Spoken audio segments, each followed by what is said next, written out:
Hello everyone, it is Eevee Trooper once again with another LEGO Star Wars video. Today, I'm going to be doing something a little different. Instead of showing off another build and a mock and that kind of thing, I thought it would be a nice little change for me to show you some examples on how you can make your own miniature sets. There are many strategies on how you can make your own miniature sets. One of the easiest ways is the method called copy and build. Really all you need to do in this example is take the instructions from a LEGO set you already have and use the spare pieces you have in your collection and rebuild. And you can even go as close to near copying it as you would like, much like this ARC 170. The white one is an actual build that was sold by LEGO, and the black one is a custom-made version. There are a few differences here and there, just so that it makes it unique and special. I changed the glass and a few other things here and there to make it unique and special. You can also carbon copy as close as you can, even though you do not have all the precise pieces that you need. Sometimes you can even make it better. As you can see with the LEGO X-Wings, you can definitely see which one is store-bought and which one is my custom version. And honestly, it's nice to make a custom version so you can have your own look. Everybody has their different kind of paint job and everything, so it's kind of nice to have something unique and special about your build. And sometimes you do not need to really copy it at all. You can take LEGO's main concept and you can change it in a way that you think is more agreeable. Much like with my police cruiser compared with the Naboo Starfighter. The Naboo Starfighter was purchased from LEGO, and the police cruiser is a custom build. I wanted to capture the true elegance of the Naboo starships. They're usually nice and smooth. I wanted to make sure my police cruiser was accurate in size, but I wanted it to be closer to accuracy on how it should look.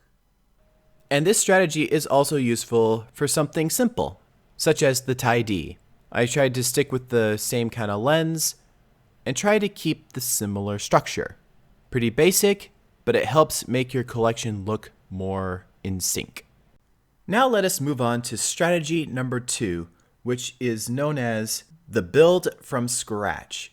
This has to be the most common LEGO practice among many LEGO builders.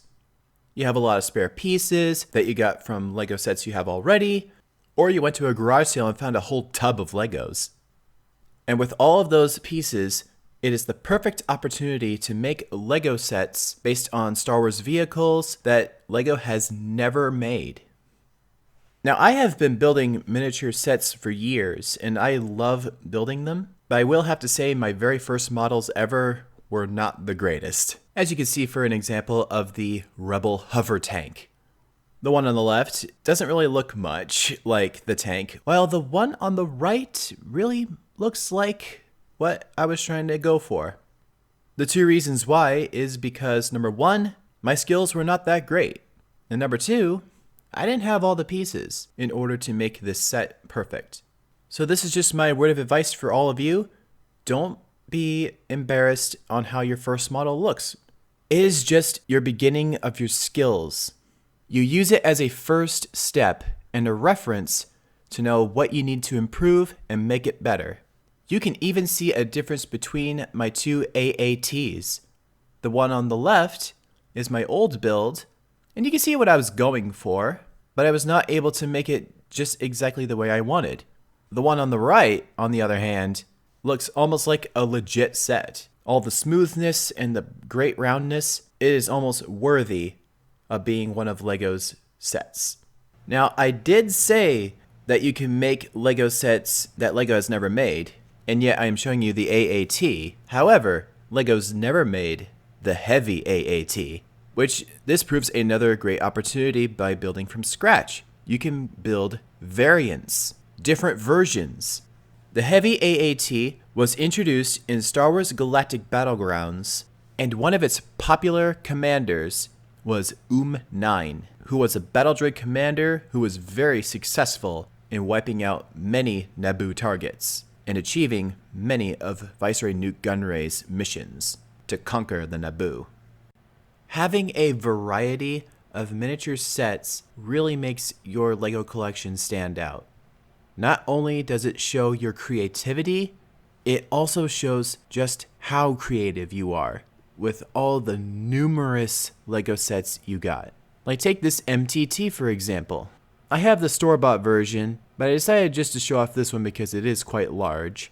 As you can see, I have made it a little bit more bulky, and I have added a lot of the Separatist color schemes. So this is my own personal heavy MTT. Not from any game or TV show, just wanted to make something a little different.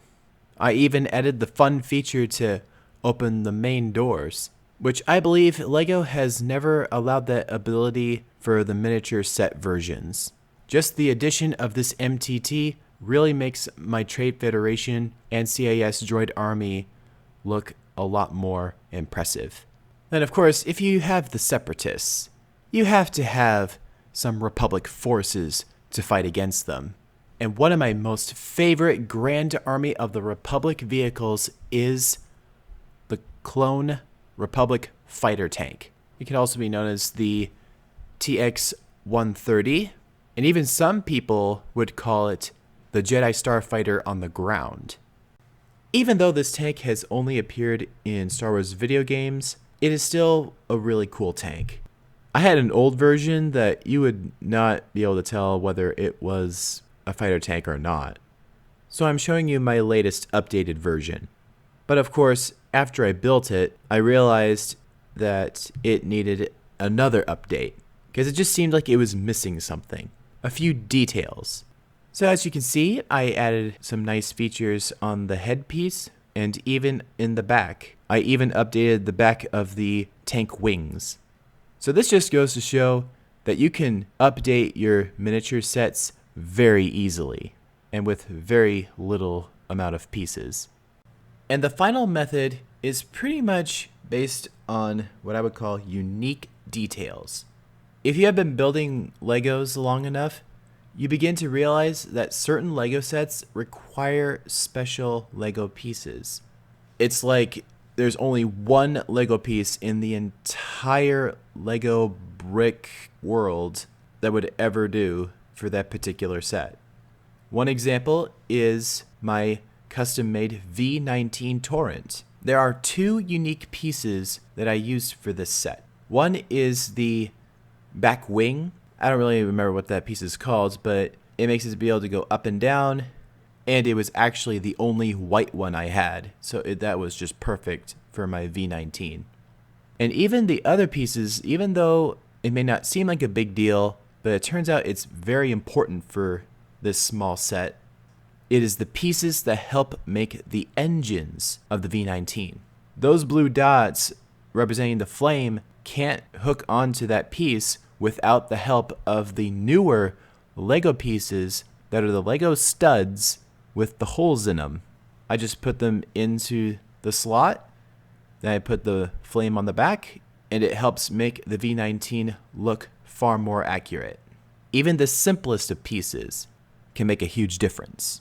And as for my Rebel T4B heavy tank, literally the main unique piece that it requires is the flat tile piece that has the section where it rotates. So that way, the head of the tank will be able to rotate 360 degrees all around. I don't have very many of those pieces, so I make sure it goes to a set that desperately needs it. And as for my TIE Molar set, really the only unique piece that I added were the two slope pieces that have the little grooves in them.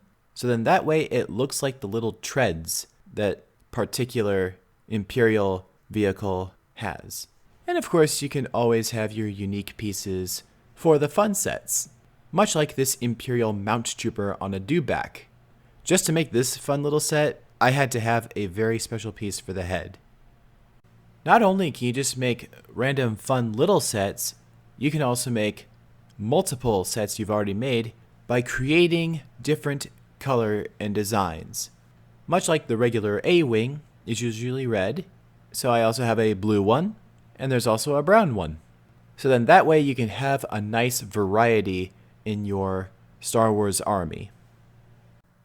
And this I can promise you, the more you explore your unique LEGO building skills, you will be able to make LEGO sets that are absolutely amazing. Much like my V-Wing Airspeeder, literally one of my best mini sets I have ever built without instructions. So that is going to conclude this video. I hope it inspired you to be able to make your own miniature sets and build your own LEGO armies. So be sure to use any or all three of the methods to build your Star Wars miniature sets. And I did not show you piece by piece how to build LEGO sets, mainly because I wanted you guys to explore with your unique ability. Because there are some LEGO sets out there that I'll probably never be able to make. It will be you guys who will be the creator of a really cool LEGO Star Wars set. Thank you all so much for watching. Be sure to subscribe and like this video. And if any of these vehicles you thought were super cool and you want to know how to build it, let me know in the comments down below. I'd be happy to show you how to build it. May you all enjoy the rest of your day.